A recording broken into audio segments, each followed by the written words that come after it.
We have so much to talk about. We have so much to laugh about.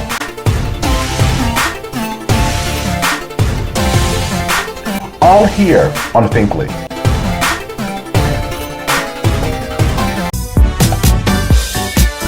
What's up, everybody? This is actor Darren DeWitt Henson, and you're watching the Michael Finkley Show. Stay tuned, because there's a whole lot more.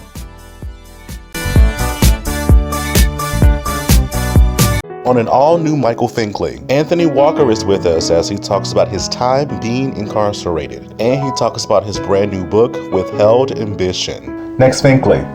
Coming up next.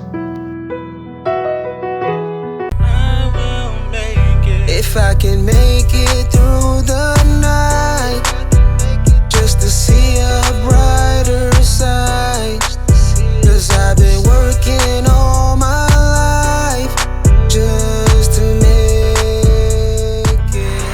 Hello everybody, welcome to the Michael Finkley Show. Thanks for joining us today. As you know, I'm a very spiritual being. And when it comes down to my spirituality, I believe in a higher power I call God. You may call him something else, but over here in this corner, I call him God. And I truly believe that he gives us brand new mercies every day. He forgives us 70 times 7, as the Bible states. And then also, too, within that, second chances. So if he can give us a second chance, why can't we store upon others who have done us wrong in so many ways, give them a second chance? Why can't we? Because we have an example that does it each and every day for us. And this is what our guests are doing today. He has a second chance. Anthony Walker is with us as he talks about his time being incarcerated, but within that time frame, he found himself, and with an incredible selection that he has made that he's sharing with the world by the way of his new book, Withheld Ambition. Y'all, another show you don't want to miss. Back in a moment. Coming up, we have Anthony Walker. Don't you go away.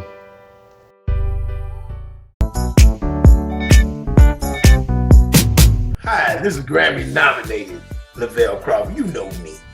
But you are watching my man, Michael Finkley, on the Michael Finkley Show. Keep watching. This brother going places. On the next Michael Finkley, Anton J. Gunn is with us as he teaches us how to be effective leaders in 2022. It's a show you don't want to miss. Next Finkley, Monday. Hello everybody, it's Finkley from the Finkley Experience. We're an educational consulting firm that specializes in first-generation education. So we assist students with their college and career endeavors. We train school administrators on the state of first-generation students. And also, we partner with colleges and universities to assist their first-generation population for easy transition from high school to college. So if you're looking for a presenter or speaker that presents on these topics and so much more, visit our website at thefinkleyexperience.com and learn about all that we do. We're looking forward to working with you.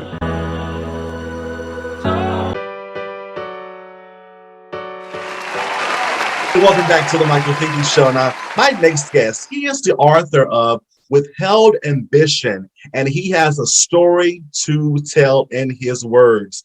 He is none other than Anthony Walker. Anthony, thank you for being with us today. Thank you. Thank you for having me. Thank you. When I saw all your inspiration on Instagram, I'm like, this is what the Michael Finkley Show is all about, right?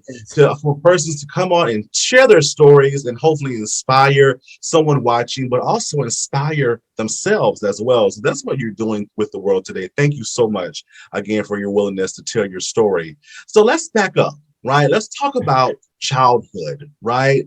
How was growing up for you? Was it difficult? Was it easy? Was it hard? How would you define it? Wow, that's a great place to start. Actually, growing up for me was so fruitful and eventful, actually, because I had so many people raising me. I had my mother, my aunt, my grandmother, and my grandfather, but it was a bunch of other people in my family that came in and took me places and showed, because I was the only child. So they showed me the world through their eyes. Like, even a small story, my grandmother used to take me to every parade in Chicago when I was a kid. Like she would take me to the Polish parade, to the Italian parade, Cinco de Mayo, to Thanksgiving parade. So finally, 2 or 3 years down the line, I finally got a little courage to ask this lady some questions. So I said, hey, Mom, why are we going to all these parades like this? Like, I don't mind going, but why are we going? And she just turned right around and hunched down to where I was there because I was a little bitty cat. And she said, listen, I want to show you that there's more people in the world than just you. What a lesson. Yeah. So I had a pretty decent childhood. It was like mixed, you know, lower class, middle class, working families. It was a little rough. You know, you had your rough side and you had your working class side, but it was like a gumbo. So for me, it was pretty good. My childhood, a little bit, you know, besides you get into little scuffles and stuff like that at school. But for me, I was pretty good at spelling, and I won all the spelling bees in grammar school, and I used to love reading. I even did the Dr. King speech, I Have a Dream, when I was like in 3rd grade.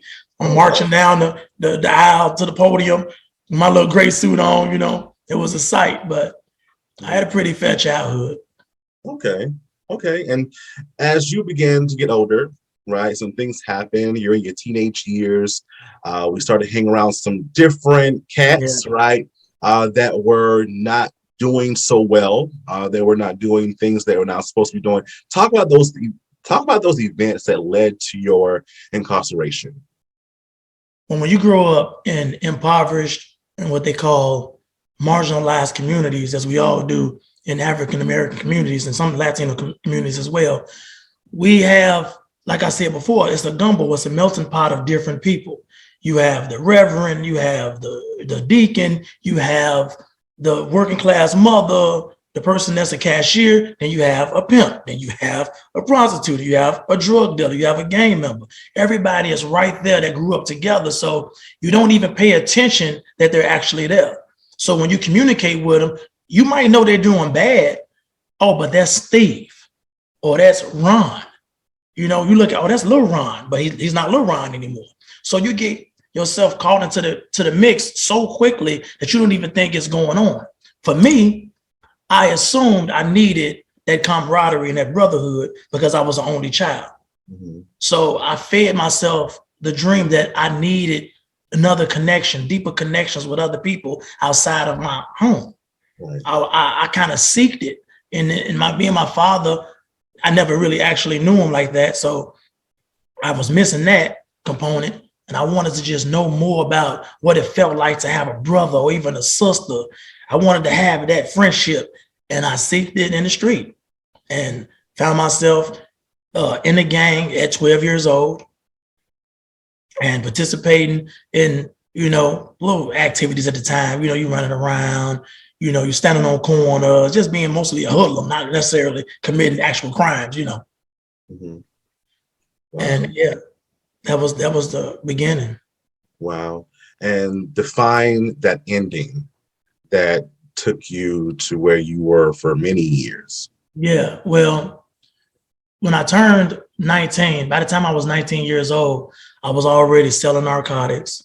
Mm-hmm. I was making a little bit of money. But just to rewind a tidbit and get back into that story, I had jobs before. I had a job at Wendy's before. I had worked. I had a bank account before. I had a job at an ice house, which is basically they pass out ice for the whole city of Chicago. They had the Taste of Chicago contracts. They was going to send me to CDL school and things like that. But it was like the clean legal life and the street life. I was in a tug of war. Mm-hmm. And that tug of war had money involved in it. And when the money from the street life came quicker and more abundantly than the legal life, I chose the other side.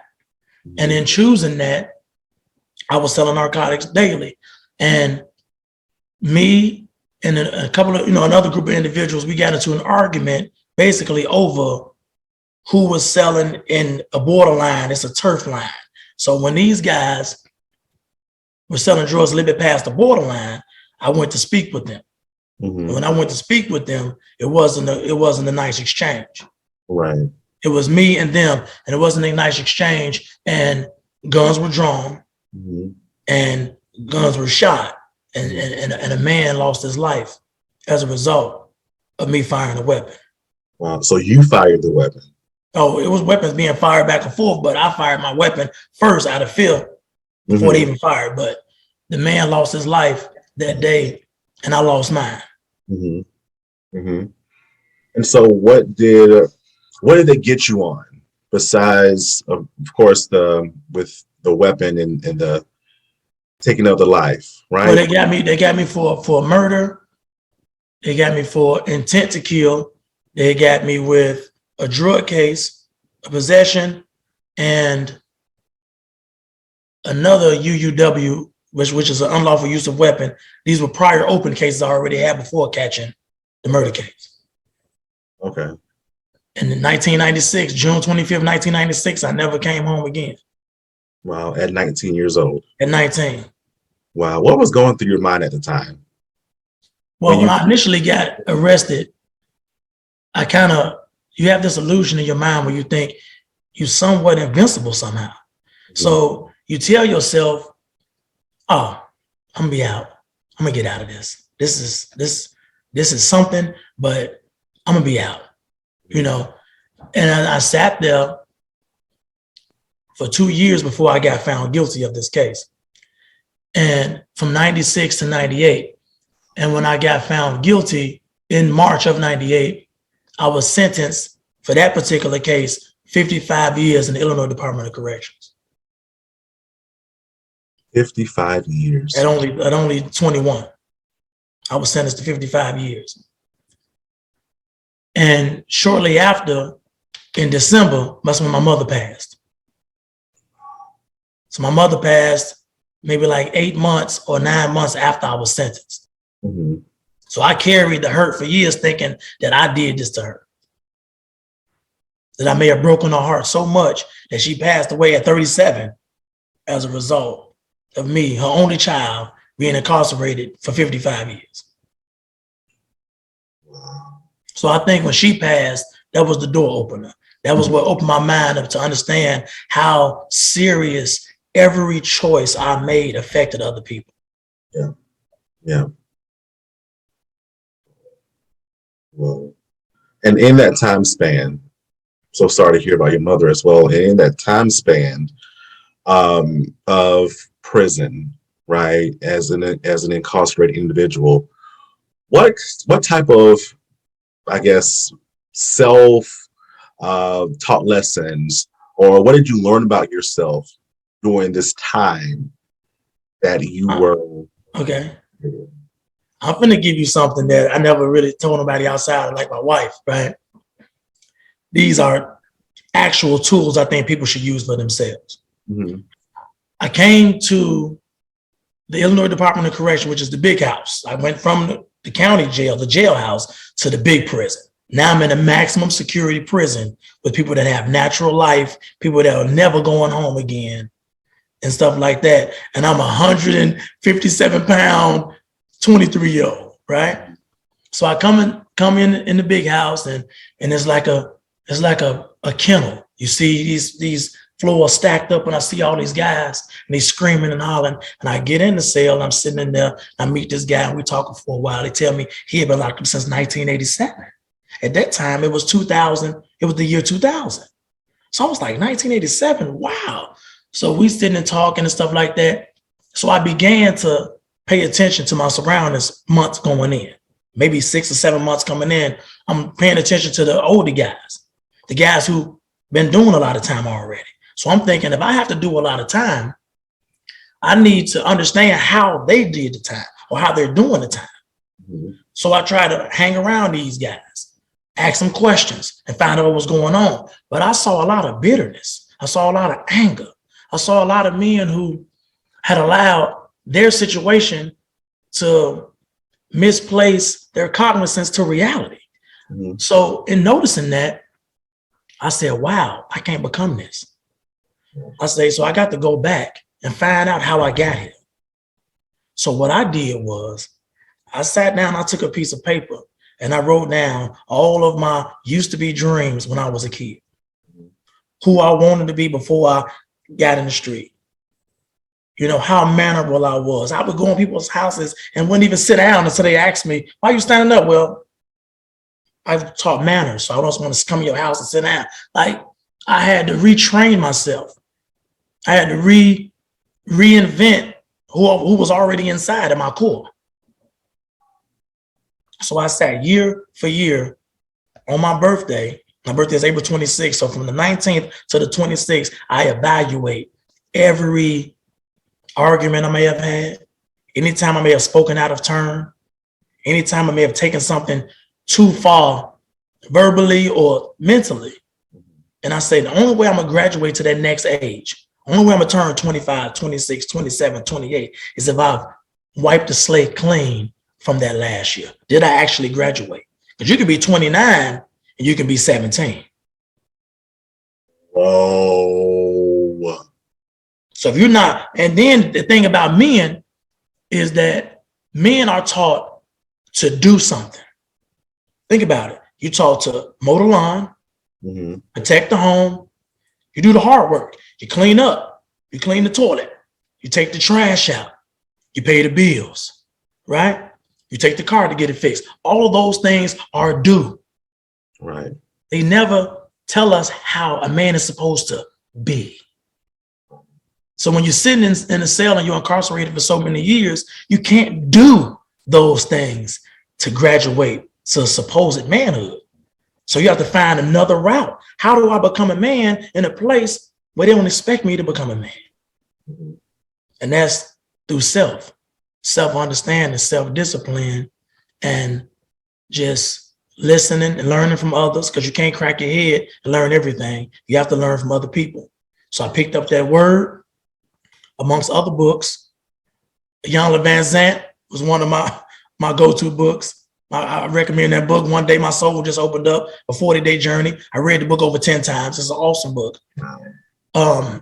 So I think I just did that. I read a lot of psychology. I read a lot of poetry. I stopped reading fiction altogether. If it wasn't teaching, I wasn't reading it. Right. So that's how you survive. That's how I transition. Because I don't say I like to survive. That's how I thrived. Right. Oh, I love it, Anthony. I love it. That's how you thrived. And that you did. And our viewers are watching now. They're saying, you said 55 years, but sir, it's 2022. So how are you able now to sit in front of us and chat about your experience? What happened?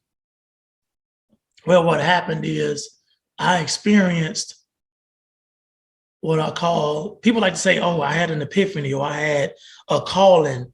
And I've never been afraid to speak to people, never been afraid to be in front of audiences, or just get up or just walk with somebody. Hey, what's your name? Just ask somebody. So with that being said, I had to find out, what was it that was so special about me? Why did my mother in her last breath tell my aunt, look after Anthony, he'll need us? Why did my grandfather, before he passed, we got to get that boy up out of there? Why all these people that passed away that I'm wearing on my neck right now, why did they pass the torch? What makes me me? Why? So I said, well, my mother told me something before when I was a kid.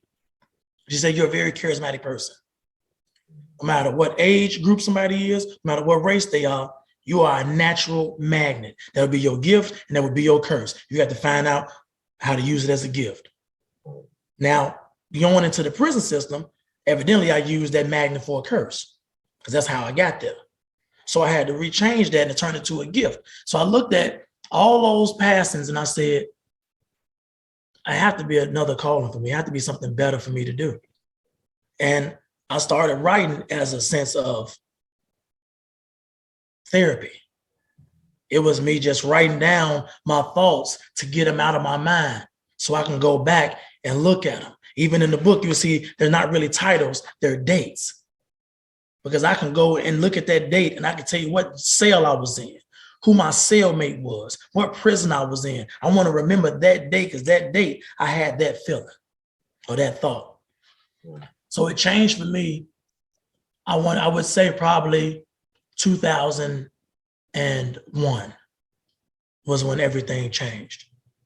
My grandmother got diagnosed with Alzheimer's. And everybody knows my family. And my grandmother is like, if Jesus had a sister, it would be my grandmother, right? Or one of his sisters, right? So she had diagnosed with Alzheimer's, and she was coming to visit me. She called it her farewell tour. Now, she said, I'm gonna come and see you till I don't have a mind anymore. This lady would come and see me twice a month, and we would sit up there and talk and eat sandwiches and stuff like this. And in my mind, I was a student. I was hungry because this lady was I don't know how many people can call their grandmother their best friend, but I was able to ask her anything about life, and she would tell me anything. So I'm on a visit with my grandmother, and we were talking. I'm just looking at her. And in my mind, I said, when this lady gone, what I'm going to do? How am I going to go forward without this lady? How am I going to live? I wouldn't want to live without her, right? Mm-hmm. So I just thought this. The visit was almost over. She took this rosary off her neck because she wore a lot of rosaries. You're not supposed to pass an inmate nothing in the prison. But she took this, she snapped this right off her neck. She said, here, you keep this. As long as Jesus got the blood of Jesus covered in you. As long as you love Jesus, how I love Jesus, you're going to be okay. You carry this with you wherever you go. And the guard was like, oh, lady, you can't give him that. And she looked, she said, so you saying I can't give him Jesus? And the lady said, hey, put that on and you tuck that in and you go on because you ain't supposed to get that. So I put it on, I tucked it in. And right at the end of that visit, I hugged her and kissed her. She got right up to my ear. And she said, you think you need me, don't you? She said, I took you as far as the Lord allowed me to take you. Mercy. She said, now you got all the tools to become exactly who I know you're going to become. And I'm going to watch you from up there. That's what she said. And I knew right then that I would be whatever she saw. Mm-hmm. Whatever she saw that I couldn't see, I would become it. And I didn't even know what it was, but I knew it was good.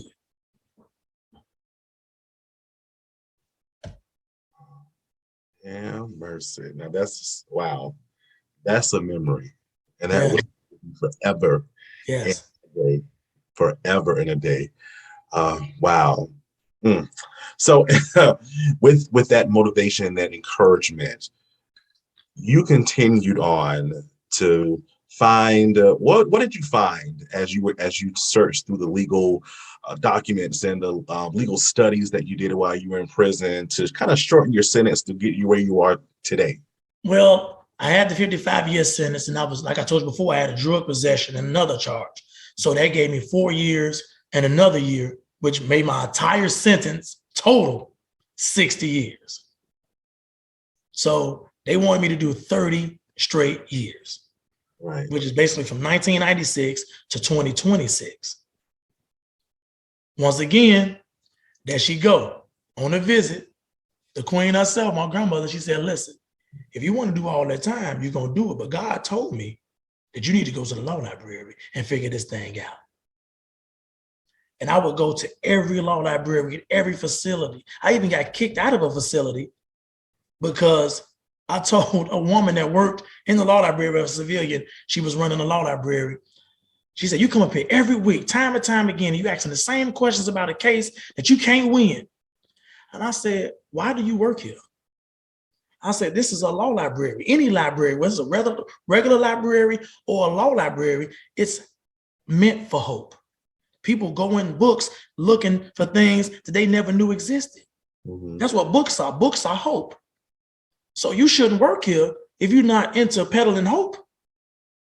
She went and told the authorities that my demeanor was a little bit hostile. So they said, you have a choice. You can get put in segregation for this. And I said, for what? For telling her that she should not work here? If she didn't want to help me out with my legal situation? Mm-hmm. It said, or you can go to another facility. So a light bulb kicked in. Listen, maybe you go to the other facility, you might find your way, find a better law library and find your way out of prison. And that's exactly what happened. Wow. I went to another facility and met a guy who engaged with me in my situation. And he found the loophole that helped me get an early sentence, an early release. Wow. And with the That early was from 2001 to I didn't win the case in 2016. So for 15 years, I was running around chasing and hoping that I can get out. So for years, I filed in 2013. So for 12 years, I ran around facility after facility looking, hoping that I can run into somebody that goes, aha, I have it.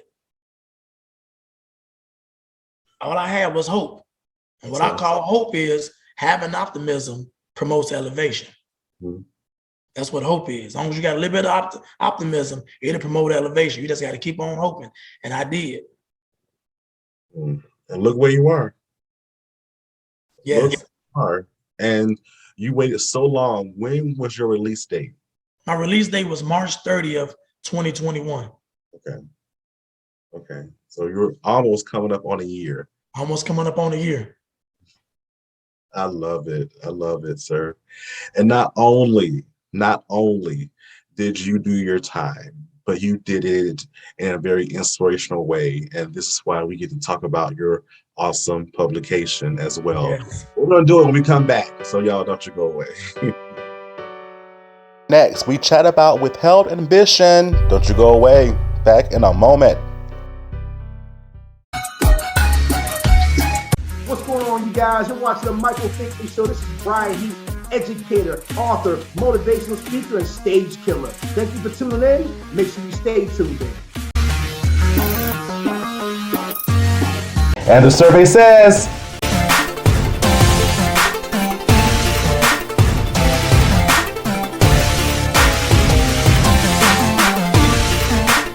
we appreciate you so much for watching.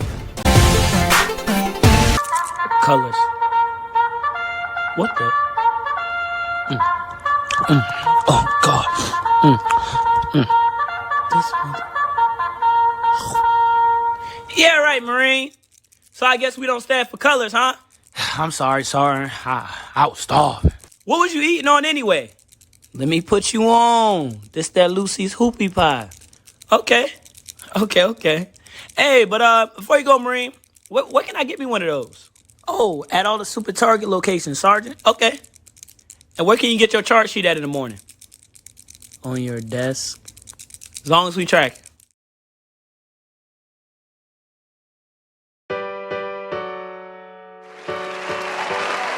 Everybody, welcome back to the Michael Finkley Show. We are still chatting with Anthony Walker, and what an incredible journey your life has been. I know that you learned many things along the way, and look where you are today. You are sitting and telling your tale and inspiring others as well, and you're inspiring me. I'm enjoying your story and what you and all of your good times and bad times. So thank you again. I can't thank you enough for just sharing with us and trusting us enough to get it right on our platform. Your book, it is an inspiration, and it's about your journey within your state within where you're incarcerated. And I must say, it starts off with the date of March 11th, and it goes to I think 2008, June 18, no, 2015, June 18, 2015. Within that time frame of 04 to 15, what did you actually learn about Anthony? Wow. Well, I went, by that time, it was 2004. So I had already been in 3 facilities. So I was probably on my 3rd facility. Wait, in 2004. Yeah, I was in my 3rd facility, and I was still in the maximum security prison at that time, which, as I started off in the book talking about this particular prison, it was wild. It was so wild because it was like a hole in the ground. You know, they built this prison in the ground. So you would, when you came on the bus, you would feel yourself spiraling down into what they call the prison the pit, because you're in the pit, basically. Cows used to fall off the top of the hill by the yard because they had a slaughterhouse, and I guess they were trying to get away from getting slaughtered, and they would fall down where we were. So when I was in that particular facility, I think I sat down and I started writing more in depth about where I was and what I was seeing. And I would look back at it, it's like, even in the line of the book, when I said value and courage, but still conjuring confidence. Even though I felt courageous in a lot of things I was facing, I still had to conjure confidence to move forward every day. Every day I had to wake up and say, well, here it goes. So I had to create things. I had to create smaller nuances to make myself feel better. Like brushing my teeth. When I get through brushing my teeth, look in the mirror and go, just to release those endorphins, just to make myself feel like, okay, because a smile changes everything about you. You have to work to frown, but smiling is like, oh, okay. And it's contagious. So when I started, and it was just for me, nobody knew I was doing this for years until I kind of like wrote it in the book. Mm-hmm. But I learned about myself that I've always been a light. I've always been a straight energy source. Like I've always been connected to a higher power. I always have been. And I just allowed myself to be around people who was uncomfortable with how I was shining. Right. So I allowed them to tell me to dim my light. That's the worst thing a person could ever do, is dim their own light. Exactly. And when I stopped dimming my light and I rechanged that bulb, it was nothing I couldn't overcome. Yeah. And it shows in this book. And I must say, as I was reading it, one entry really stood out to me. This is on page 33 of your book. This is dated March 3rd of 2007. And this was the 3,903rd day that you were incarcerated. And it says, thought I really knew you, would have bet my life on it. You changed in character. Your actions were cruel, distant, and heartless. Love vanished. Silence entered. Unnecessary became uncertain. Uncertainty became certainty. You were finally gone. Forever hurts when you're still alive to understand this meaning. Yesterday felt better. Even the idea of tomorrow seemed promising. I'm not sure how I'll finish the week without you. It's a failure worth trying. What was happening? What was going through your mind at that particular time? It was very touching. Yeah, this is something that a lot of people would never really fathom, but man, guys in prison be in love. And when you love, because you love it so naturally, because no physical interaction is involved. It's only mental. It's only communication. And if you already had love for a person before you got incarcerated, it can only be enhanced by you guys' communication. So when a woman I was dealing with at the time decided that she was gone, she was gone. When I say she was gone, it wasn't a breakup. Like I said in that line, love vanished and silence entered. Mm-hmm. Uncertainty became certain. Forever hurts when you're still alive to understand the meaning. Meaning that, oh, she gone forever. It's not like she passed away, but she's gone forever. Yeah. And I couldn't just understand that. Like, why? When I only asked for communication. There's not a woman alive that ever communicated with me while incarcerated that could say I asked them for money. I only asked for a letter, a card, and just a little communication. I just wanted to feel like I was still attached to humanity. Wow. To actually say that, right? To actually say that and mean that, the feelings that you felt, as men in society, right, or men, period, we're not, as I think you said this before, we're not trained or taught to do that. But when you do it, you're gaining your power back. I feel you're getting your power back, and you are truly master of your own domain when it comes down to that. So you saying these words, and in this entire book of your emotions and your feelings of your stay while you're incarcerated, it speaks volumes. What do you want this book to represent as someone is reading this book? What do you want them to get out of it? there are so many people in the United States and abroad, but mostly the United States, that feels like you do the crime, you do the time. And I believe it too. If you do the crime, you do anything, you should pay in just time. You should pay for the circumstance. The circumstance should match whatever. My thing is, for me, I want people to understand that it's a lot of people that do deserve to be in prison. Mm-hmm. But there's a small percentage. There's a glimmer of hope inside prison. There are guys like me that want to be better, that want to change, that want to make a difference in the world, that want to come out and be working class citizens, that want to show their families that they're better men. They want to show their wives and their sisters and mothers that they're better men. And I feel like with my book, with Withheld Ambition, I'm showing that I'm not withholding my ambition anymore. That I'm not just proving to the world, but I'm proving to my lost queens that I'm doing exactly what they said I was supposed to do. And that's to help others. So I'm being the gateway from that life to this life, to show people that it's people like me can stomp with the big dogs, can be right out here making a difference and carving my lane one letter at a time. If Anthony can do it, why can't I do it? Correct. Right. I think that's a message as well within itself as well. So Anthony, life after incarceration. You're married, you're working. What does life look like for you in the future? It looks like a blank canvas. It was like a blank canvas and a big palette full of colors.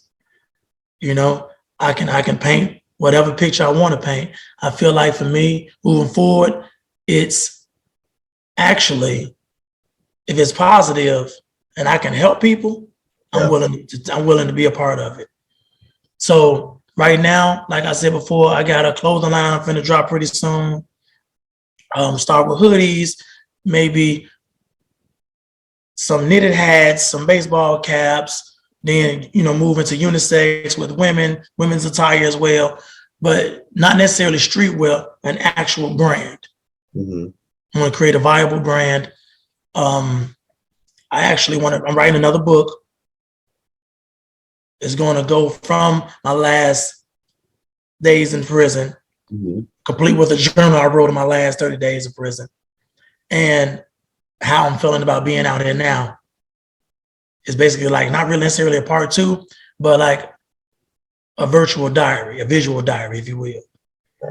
So it's anything for me. I mean, commercials, acting, whatever. I'm down to jail. I'm ready to expand. Let's go. Yes, sir. Because you have a mind to want to expand. That's the difference. That makes the difference. How can they follow your journey? Because you're again, like I said, your social media is just so inspirational. How can they follow you on social media, and how can they get their copy of Withheld Ambition? Well, Withheld Ambition is on Amazon.com. You can pick it up, guys, and not only support me and support my cause, but support just an understanding of what it means to transition from one state of mind to the next state of mind. And also, you can follow me on Withheld Ambition on Instagram. And I'm also on TikTok, Pharaoh the Don too. I got a little tutorials. I work out on there, I jump rope, and I still give out motivation on there as well. But I do Motivation Monday every Monday on my Withheld Ambition page. Gotcha. Okay. I love it. Y'all heard it here, and all your information in the description below as well. Anthony, thank you for being with us and telling us your story. I appreciate you for having me. Words. We appreciate you, sir. Thank you so much. Don't go away, y'all. Back in a moment.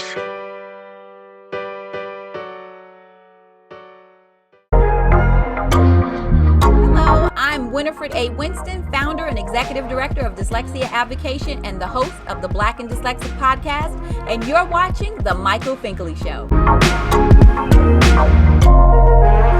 Keeping your skin flawless and clean is important, and I have the products just for you. Welcome to Mimi's Natural Pantry, where she specializes in homemade handcrafts, including lye and goat milk soaps, body butters, and sugar scrubs. All items are handmade products. All items have simple ingredients and are vegan friendly. In a world where you can barely pronounce many of the ingredients in your everyday products, Mimi's Back to Nature offers an alternative choice for those who are ready to get back into nature. Ready to order? Visit their website at mimisnaturalpantry.com. All orders over $50 have free shipping up to 25 pounds. Need a little motivation? Timothy Clifton is with us every week on Mondays to get your week started with a little motivation, all here on The Michael Finkley Show.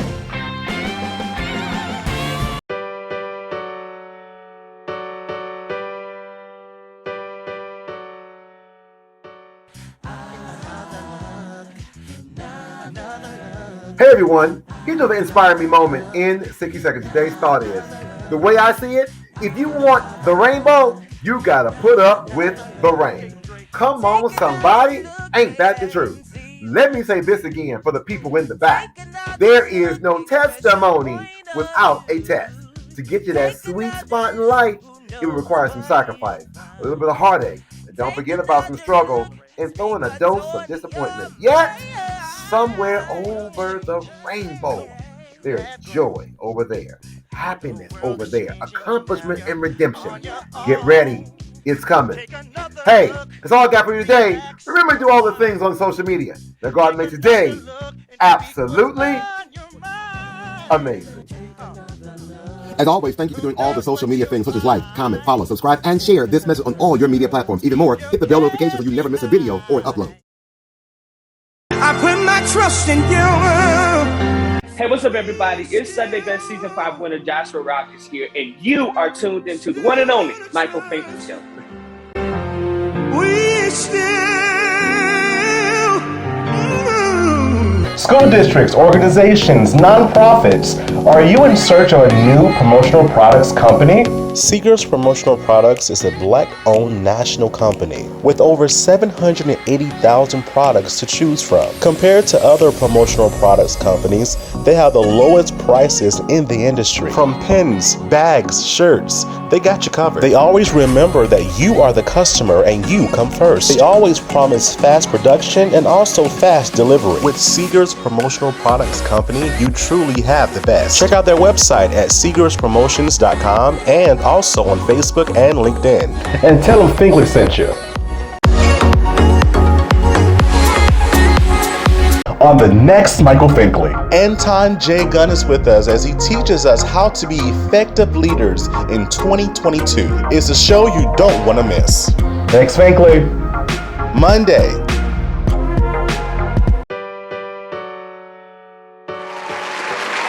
Everybody, welcome back. I hope that you learned something from our guest today. Thank you so much, Anthony, for being with us and telling us your story in your words. Y'all go get his book. His information in the description below. I'm telling you, it's a treat and you will enjoy it, I promise you. If you're not on already, please subscribe to our YouTube channel, Michael Finkley Show. Ring that bell for notification. You'll see an email saying, hey, new content's uploaded. Listen to us on Spotify and Apple Podcasts. And for more information about what we do here on the show, visit our website, michaelfinkleyshow.com. Of course, YOU42. Visit us and our content on YOU42.com, and maybe some exclusive things will be up there. You just never know. Thank you so much for watching, and guess what? We'll see you next time. Have a good one.